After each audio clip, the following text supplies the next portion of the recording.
Good morning. Welcome to What's Going On with Outgrow Your Garage. We've been off for a couple weeks because it's been pretty busy. We're going to be off for the next couple of weeks after this because many people do lots of things in the summertime. So we're taking a little bit of a mostly summer break. But this week we are talking to Dr. Ann David, who is a college professor, and therefore summer is the time that she has time to Yes. do stuff. And Anne is talking to us about why she has stayed a college professor instead of going into full-time consulting and doing educational stuff, which could potentially pay better, but also is less reliable. Anne, would you like to introduce yourself and talk about what an educational consultant is, what type of consulting you do, what your specialties are, and whatever else you want to add about your background? Sure. Thanks, Jesse. It's good to be here. I am a professor in a school of education, and most of what I do is work with future teachers and teach them how to be teachers. And you're probably aware the educational sector is a large one in the U.S. And so there are lots of opportunities to do consulting work. And so I have done some variation of consulting for almost 20 years.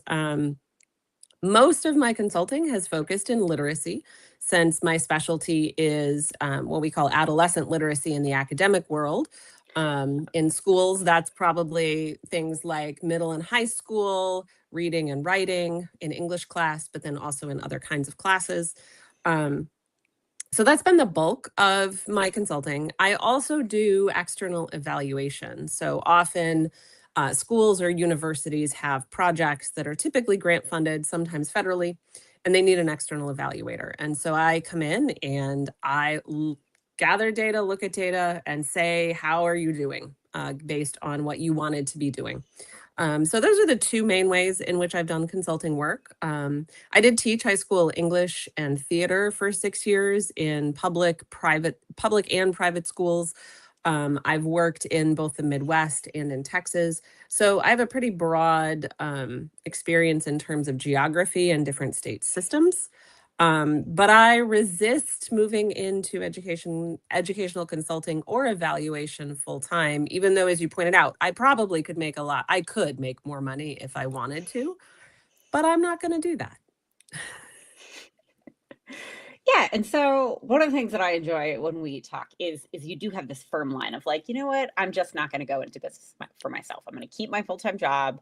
I'm going to do the college professor thing, even though that in and of itself is not necessarily the most stable job these days with the funding that we're seeing getting cut across the board to higher education, with the way that enrollment is dropping due to general demographic things. There's lots of stuff going on in there that we're not going to get into today. Um, but but you have decided like it is better to stay in your W-2 job and not go into full-time business for yourself. And so why in this world where everybody's like, no, you should just start a business. Starting a business is great, Anne. Why don't you just start a business? How come you decided not to? As with anything, there's a lot of different factors, right? So, one of them is that there are a lot of parts of my job as a professor that I really enjoy. I like working with students. I really am fulfilled in helping them become the teachers they can be. And as a consultant, I couldn't do that. I'd be working with classroom teachers, which I also love, but it is different. I actually really like working with 20-year-olds. Not everybody does, right? So and not just the teaching part of it, other work that I get to do on campus working with my colleagues. I'm in charge of an institution-wide program focused on undergraduate reading comprehension, which is a pretty big thing right now. All of the college kids can't read. I have objections with that, but that's also a different stream. But like the work, I am still fulfilled. So even though, as you pointed out, the sector's a little uncertain now. I'm at a smaller private Catholic institution, which is not the one making big money, and we don't have a big endowment.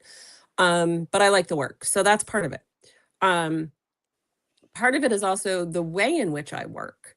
Obviously, to be a professor, you have to be self directed, right? You have to be able to do work on your own and make plans on your own and do that.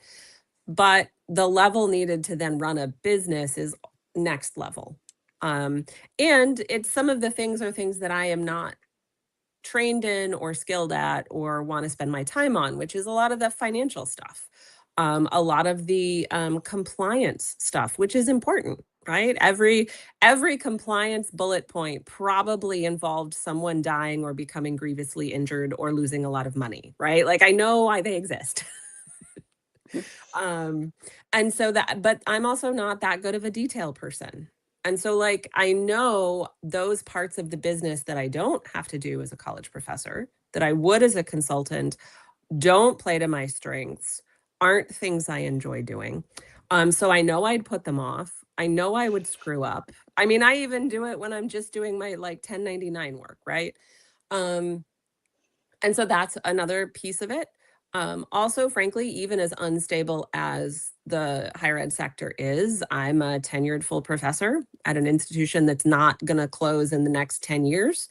And that's pretty stable for my family.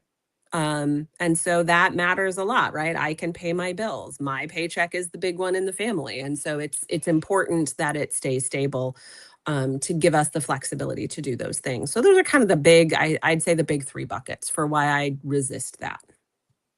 Yeah, and I think the bit where you really like your colleagues. I think that's the thing a lot of people forget about starting a business is it's very, very lonely. At the beginning, it's not only super self-directed, but also you don't have anybody to talk to.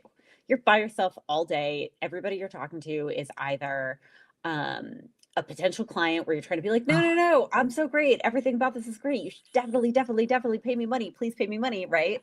Or you're navigating something where you need something from somebody where you're saying, yes, I would like you to give me this lease, yes, I would like you to work with me on this project, whatever those pieces are. And so you don't have a lot of colleagues when you first start out in a business, and so you can get some later as you grow those networks. But even now, I've been an entrepreneur for almost 10 years now. And I've been mostly by myself that whole time, right? I work from home now. I don't have anybody to run into at the coffee machine, right? And so I think there's a lot to be said for that, those colleague pieces that we oh. miss out on some of these early stage businesses. And I am such a social person. Like I am an extrovert. I am not the hide in my office and never speak to another human kind of academic. I am very much an extrovert. My colleagues know, like I literally will walk around campus looking for people to talk to. So to your point, right? Like that is another part of it. I would not do well alone for those reasons because I also have always been the kind of person who is smarter with another person or a group of people. That is one of my skills is being able to facilitate groups in conversation, in building programs, and examining things. So again, doing it alone, I could do it. I am fully capable of doing it. I don't want to. I don't want to. I don't want to hang out with myself all day long. I mean, as a professor, I do a lot of that, but I really don't want that to be my baseline from which I'm working. So that is a very fair point. Yeah. Yeah, and I think that that piece of what works for you and what are you good at is is a pretty vital part in thinking about this decision of, do you leave your full-time job? Do you have a business? How stable is your full-time job? How stable is the business you might start? Those kinds of pieces. Because one thing I have found is that I am kind of what we think about as the consummate entrepreneur, right? I am unemployable. Um, I never held a job for more than, I think the longest job I ever held in my entire life was 15 months. Like since I started work at age 12, I don't think I've ever had a job for longer than 15 months. And I only stayed in that one job for 15 months because I was starting a business and I needed to save up some capital. But before that, I don't think I ever had one that was longer than that. Um, and so I do a lot better working for myself. I do a lot better when I can set my own schedule, when I can set my own hours, when I can do my own pieces. Um, but that's not true of most people, right? Most people, what they're really looking for is a job that is stable, that works, that meets their needs, that provides enough money and benefits for it to work within their family. They want a job that works for them, and those can be really difficult to find. So when you have one, I think that decision of like, well, I like where I'm at, and that is a great decision for a lot of people. And I think too, it's also thinking about not just what you're capable of, but also what do you want to spend your time doing, right? So like I am capable of hustling. I mean, even the little bit of consulting I've done has involved some element of hustling. Like, this is not a question. These don't just land in your lap. Mhm, But I also recognize I don't want to spend my time doing that. I want to mhm, spend my time I want to spend my time thinking together with people around interesting, challenging, important things. I want to spend my time helping people grow and learn. And that is not hustling. That is not tracking down invoices. That is not filing paperwork, right? It's none of those things. Again, even though I could do them, that's not how I mhm. want to spend my time. And yes, my job does enough now that I don't need to fully make a break. Um, and that's always been the case. People have heard, like, oh, how much do you make in a day when you do X, Y, or Z? And I tell them, and they're like, oh my God, you could make so much money. And I was like, that's not how that math works, because you don't work 365 days a year. Every day that you're paid for probably involved 3 before and at least 3 after that you were not paid for, right? So I've always recognized that part of the equation. Even though, like, nobody ever shared any of that information with me. So I think that's a thing that's worth thinking about too, is like, there was no mentorship around consulting. There was no advice given to me about consulting. I'm lucky to have family, my husband, and friends who I could bounce ideas off of that always led me to, like, yeah, I don't really want to do that. So Yeah. yeah, I'm sure that's an issue in larger questions about starting a business, is like, who is a mentor? Are they giving you good advice?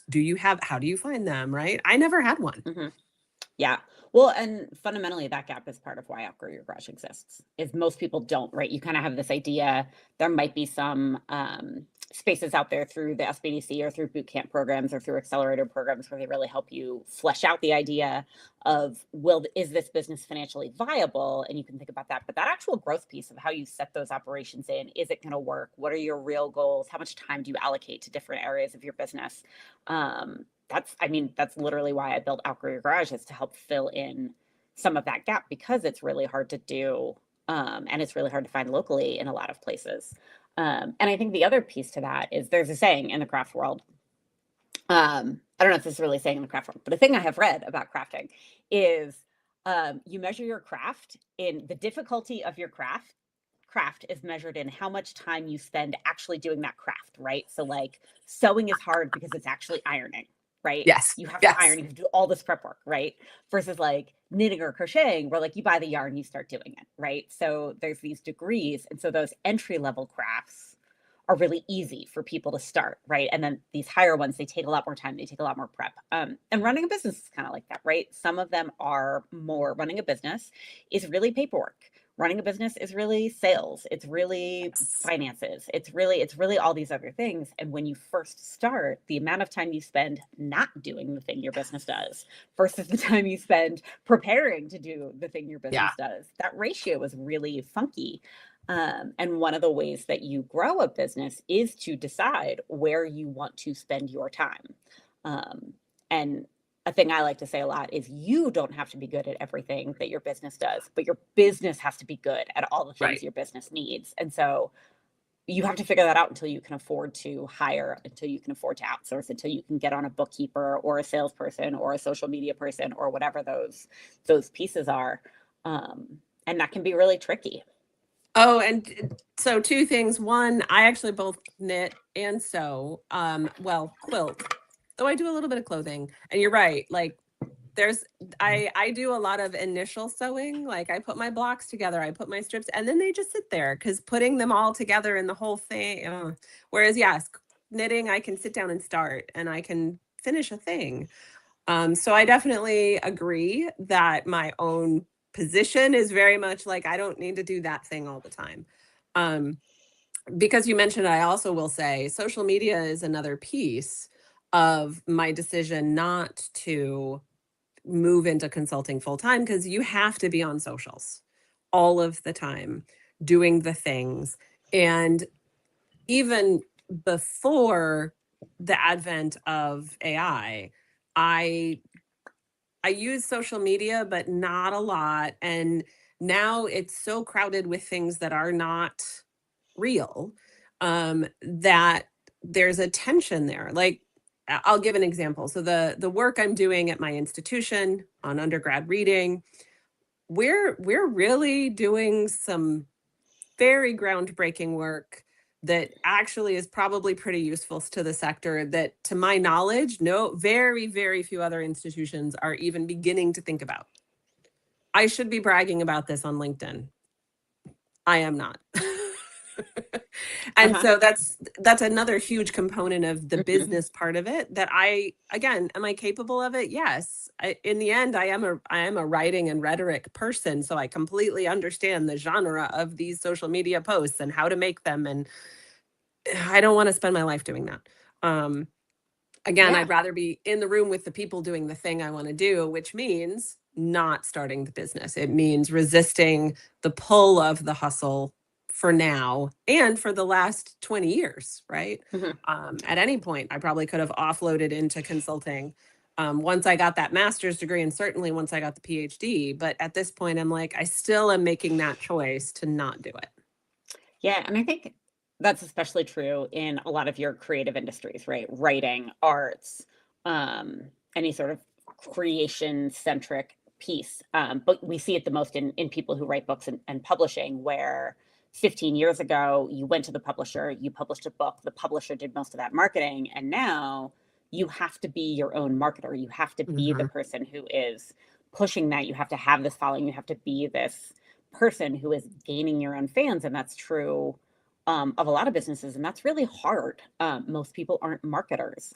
Part of why I started this YouTube channel is straight up because I don't want to do social media things, and so if I film these videos without a lot of prep and do it live, then they become these things I can just kind of plug and play into social media posts. So this is how I'm doing it. But it is that same thing of every time I talk to a marketer, they say, "Oh, you know so many things about how the business world works. You should really be a thought leader." And I'm like, God, that just feels like it takes so much time to build It, that content and then yes. do it. And instead, I could be teaching workshops. I could be doing things I enjoy. I could be working in economic development and doing the type of work that I love to do. And so that marketing piece, man, it just kills you. Um, And that thought leader piece is so important, because I mean, people who do that well, who are not just grifting, honestly, but the people who are really thinking hard about their sector, about the people their sector should eventually serve or should be served. Like, I really appreciate those perspectives. I really appreciate, because I do read some leadership things that are not in higher ed, because that's part of how I gain perspective on my W-2 job, right? And so I really, really appreciate those perspectives. And also, you're totally right. It takes a ton of work, and it's different kind of work. And so people who are able to do that, I am grateful that I get to hear some of what's in their brain and knocking around. But yes, I am at the point where I would much rather be doing faculty workshops than crafting LinkedIn post after LinkedIn post and making my own Substack or Ghost. right. Um, and so I think that's a nice segue back into kind of resisting hustle culture. And this is something you and I have had a ton of conversations about: is how do we not hustle? How do we set things up in a way that works for our ability to have a life outside of that? Yeah. So first, let's talk about, how do you define hustle culture? What is hustle culture in your world, where you say, I'm not doing this? What are you not doing? The idea of always getting more and more and more.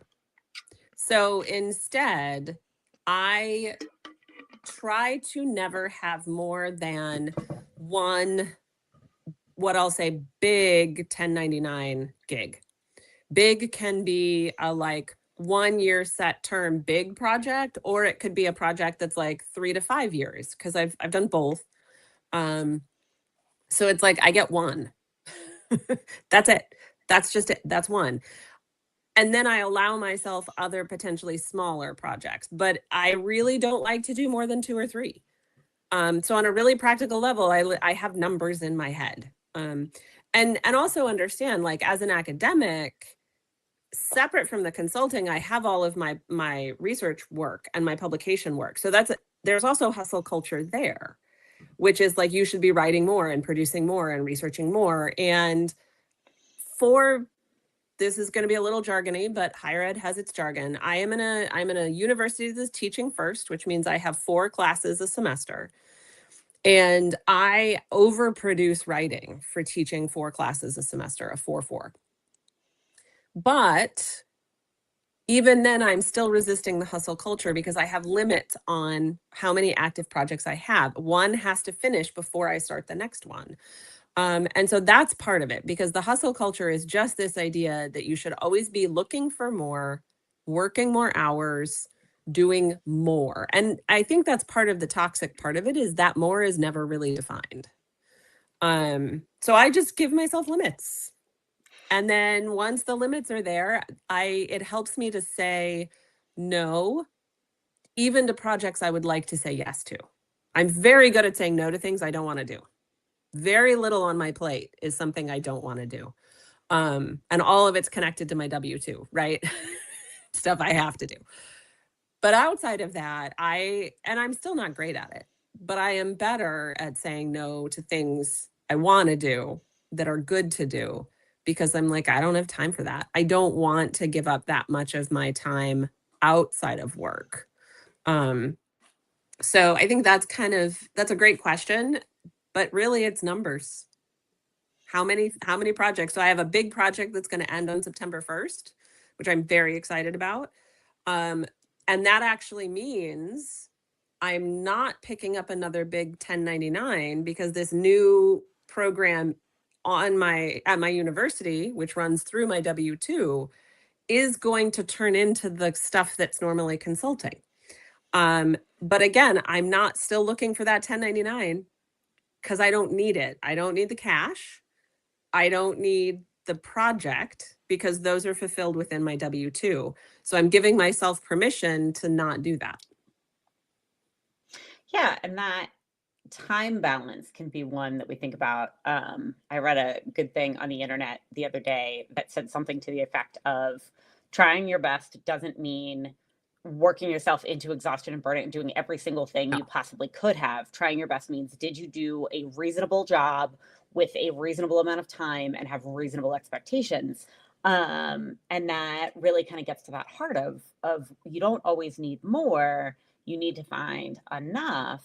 And I think that saying no piece is really huge. And like running a business at the beginning is very hustle culture. You sort of have to do it that way, right? Especially when you're trying Yes. to bridge that gap of you had a job, now you're trying to run this business that makes up that income or makes up that whatever you're trying to make up. You're trying to figure all that out. You end up working a lot. When I was starting Outgrow Your Garage, I was also winding down my last business, which is a landscaping business. And so I ended up running 2 businesses for an entire year. It was pretty brutal. Mhm. And you do that at the beginning, but then it should calm down, right? The goal is that you're not stuck in that place forever, right? And that's definitely true whether you are working in a W-2 job that really has high expectations and pushing back on that and saying, no, I can't do that within the bounds of this job. This is too many hours. This is too much work. This is not reasonable for you to expect any single human to do.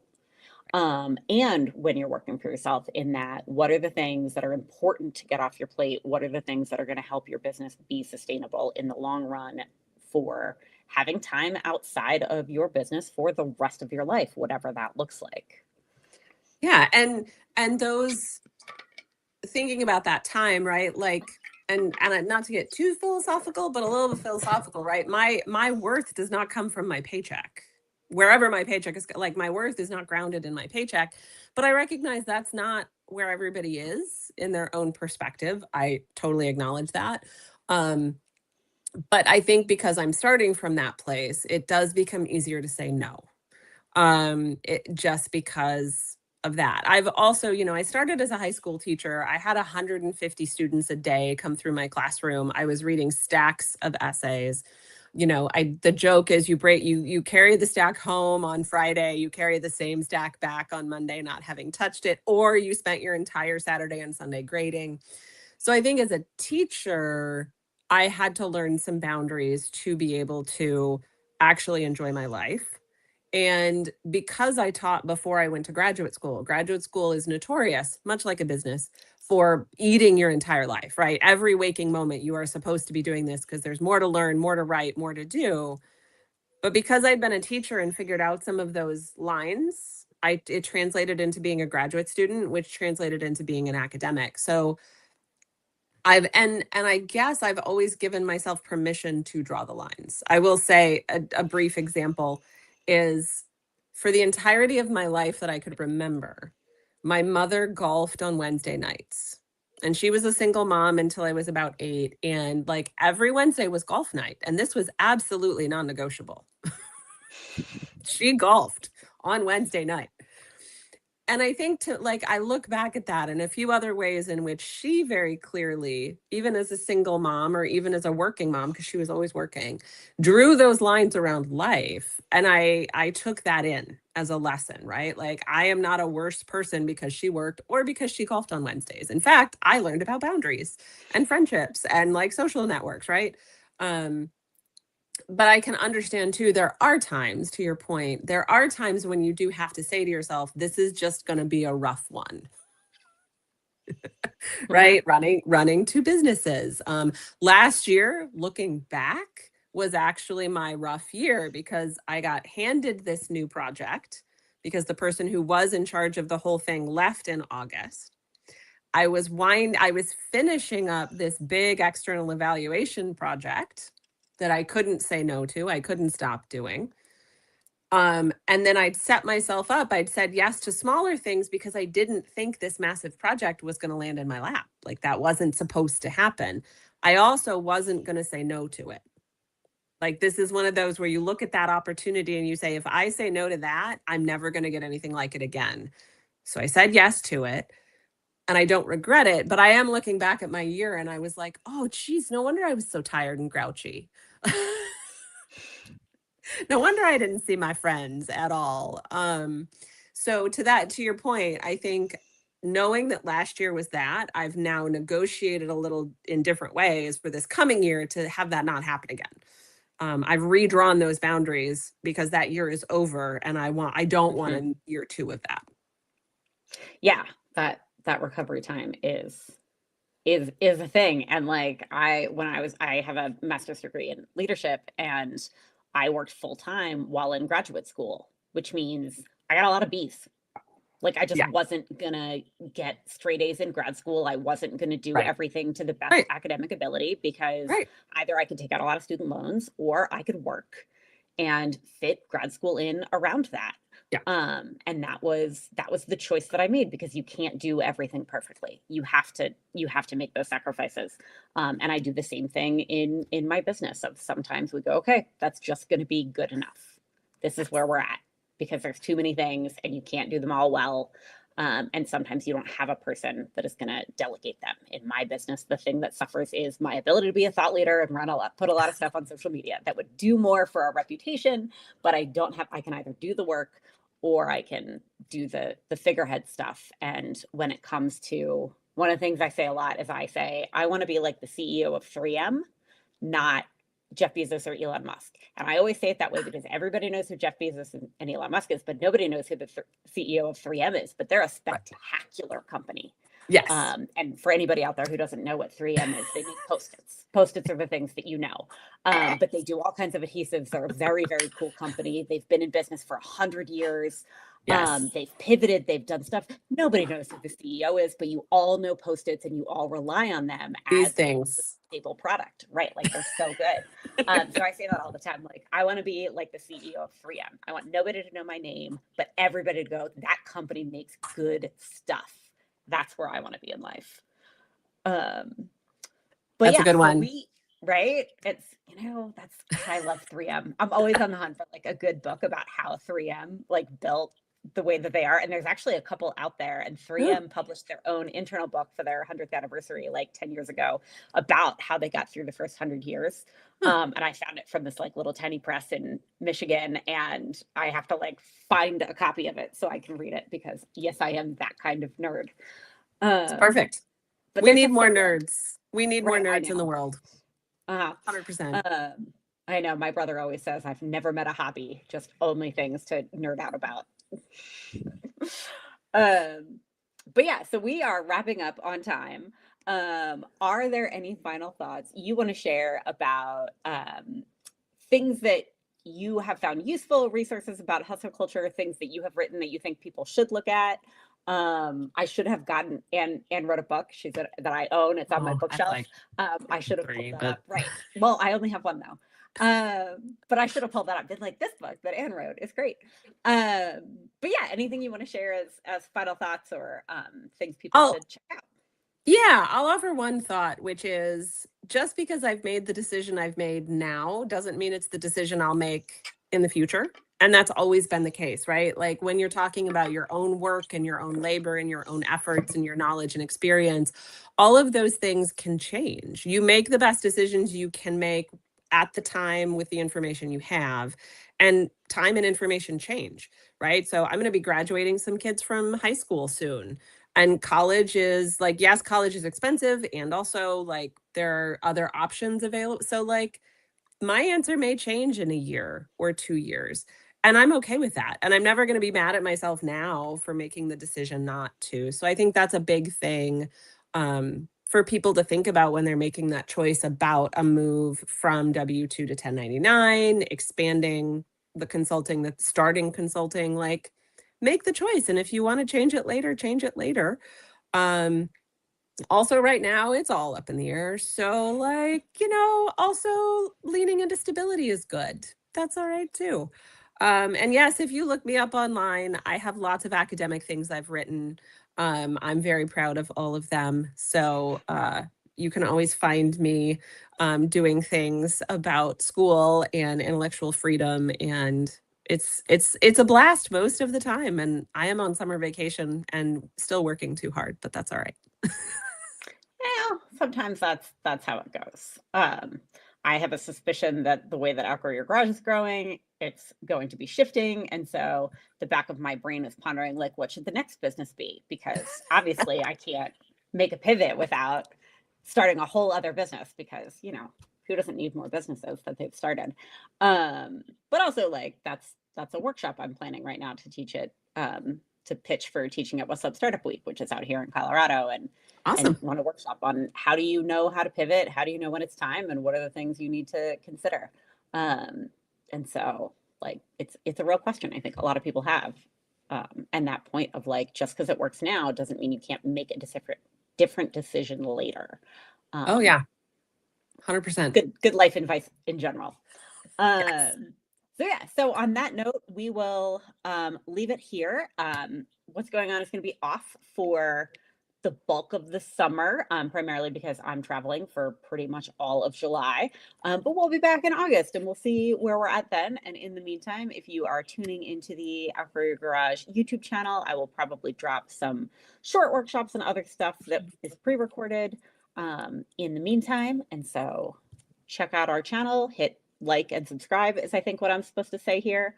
A thing I'm still getting used to trying to do.